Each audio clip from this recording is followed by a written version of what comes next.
Hey, okay, how are we doing, ladies and gentlemen? Chapter 6, Evil Within 2. Classic difficulty. Walkthrough.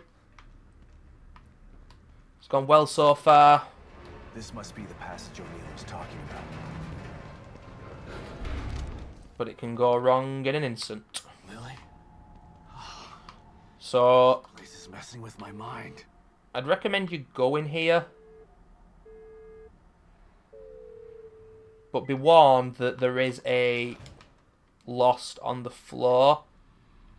Oh! Oh! No. Sorry, guys. It's a very, very similar room to this. But disregard what I said, because there's fuck all there. Just Oh, is this it? This... I knew I was close. Now, I've seen this lost, which is to my left, sat down in this room, not get up, and then I've seen it get up. But the thing is, it's horrible, because when you see that flashing and there's an item on an enemy, an important item, Seb will take his time, and you can't control him, basically. And it makes me very anxious. Now, I've got an axe, and I think I'm just going to ask this guy a question. Let's hope he doesn't morph into his next form. No, he doesn't. But he was probably going to get up. And I think that's the handgun ammo pouch. And you'll be wanting to get this. There we go. 6 more bullets in the gun. And we'll probably be getting 1 more handgun ammo pouch in the game. I can't remember where the other 2 are. We might have even gone past one of them. But for my money, I don't think you'll need all the handgun ammo pouches. We'll go back here and you've got a key. If this wasn't on Classic, we'd have some weapon parts as well. Oh, how I miss those weapon parts. 9th key. You can get 2 locker keys from the minigame, by the way, guys. Back at Sebastian's safe room. And there's 2 enemies here. And we're going to run past them. But not before Seb does his little stop. You see it? You see the little stop? You want to know how much I love that little stop? But as you can see, even with the retard jog, these enemies don't really chase us that quickly. Absolutely no point in fighting them whatsoever. But my stamina is still depleting a heck of a lot slower than it would if I wasn't in combat. It's pure bullshit. Whoa. What the hell is this stuff?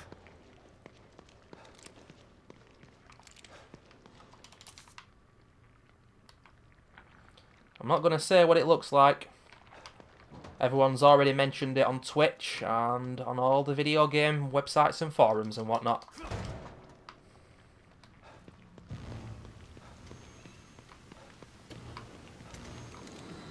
Stop and listen to yourself, Myra. A secret society abducted Lily and staged her death? Do you realize how crazy that sounds? But it's true. I can't...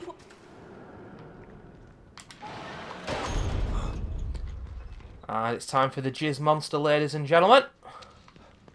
Okay, I guess I kind of just mentioned what it looks like. Via the monster itself. But this is certainly one of the biggest WTF moments in the game.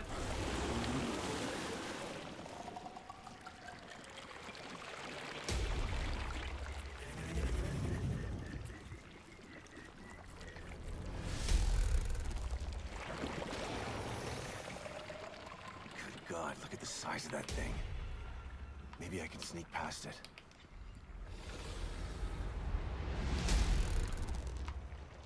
And I'm just going to be careful here.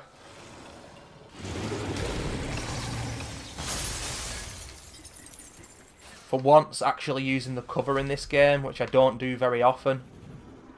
It's just annoying. The cover system in this game is annoying. It's plain and simple.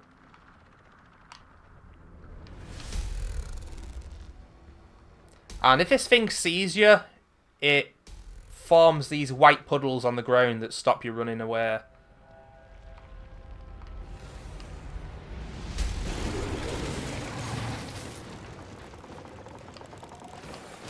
But that actually makes our lives easier. And now I'm going to run for it.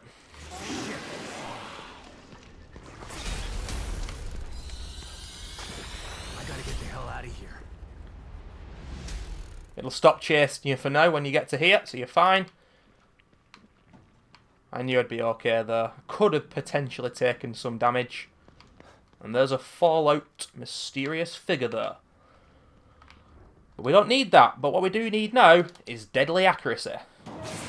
Because it's one of these on-rails bullshit Dead Space parts, which I know you all love.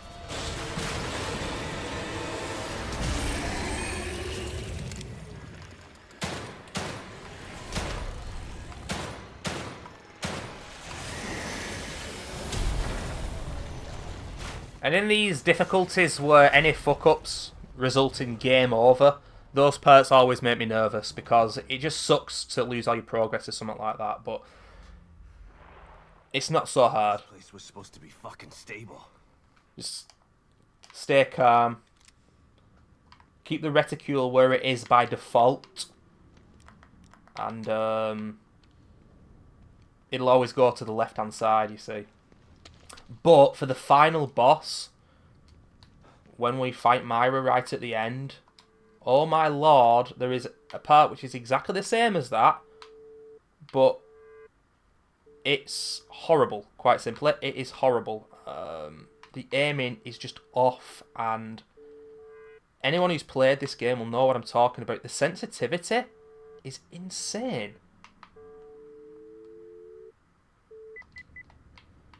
And I died to it, and the checkpoint is crazy, because it comes at the end of you fighting Myra for quite a long time, and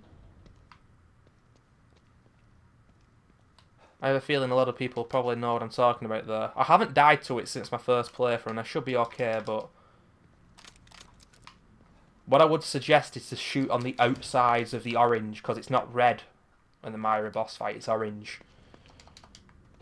Shoot the edges. Compensate for the fact that the sensitivity is crazy for some reason. It's easier on PC again, like I said before, but there's something not quite right with it on console. The final boss, by the way, is absolutely horrible. That means we don't, but in this is a psychopath, but they don't care. Can you think? Yeah. Then maybe destroying. I'll keep these whole. Right. I'll still regard. Feel free. I mean, it's as if the final boss of this game was like the devs said, let's make something so bad that even the Resident Evil 6 devs would be embarrassed to put it in the game. And they succeeded. Fucking hell, there's minimal resources in here. Free gunpowder. And one thing that a lot of people doing guides on classic mode have done, and it's kind of helpful, and I haven't done so far, but like I said, the guides are out there, is give different locations on where you might want to make your saves. And I think this is a good early second save. If you want to make an early save, if you're very worried, this is a decent place, because now we're going into a massive area again, just like Chapter 3. Only the difference is two things. One, we're not going to search it out anywhere near as much as we did Chapter 3. And two, it's leaving me a little bit anxious for the first time properly in the actual Let's Play, because... sorry, the walkthrough. Call this a walkthrough, but... you got to wing it a few times here. There's a Giggling Guardian. And there are many ways you can be punished in this chapter if you're not careful.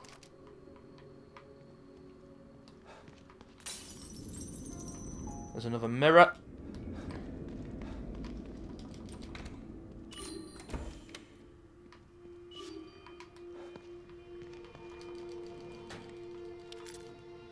There's an 11th fuse. And there's a lament near here as well, guys. A motherfucking lament just over there.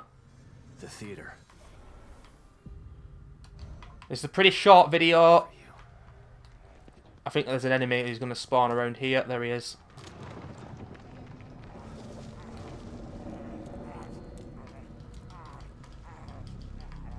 What the hell? I'm not sure what this guy's situation is, but you can see yourself when you're in the foliage. I like that. I've no idea what he's playing at. Is he going to go up there? He is, okay. I'm not sure if there's loot up there.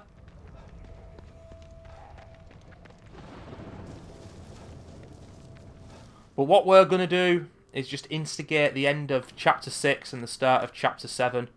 Straight away, Lust for Art. What the hell are these things about? Damn it. Lily's inside there.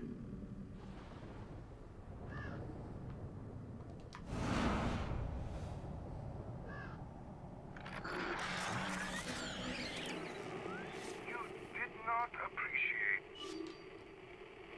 Respect art, huh? Time to put Hoffman's theory to the test. Right, so we've got it on the communicator. Chapter 7 officially started. And that's for the next video. It's going to be a longer video than this one. But I've got to say, you got to be careful in this chapter. Let's just get the old map out here. It's a big area, probably a little bit smaller than Chapter 3. But, yeah, there's a lament around here. Where I'm hovered over there, there's a key around this area. And it's for a door there. And there's some good resources. There is also a full barreled shotgun in there. But the lament can get in and kill you. So you've got to be careful. I'm not going to risk it. I'm just going to stay with the one sawn-off shotgun that we've got.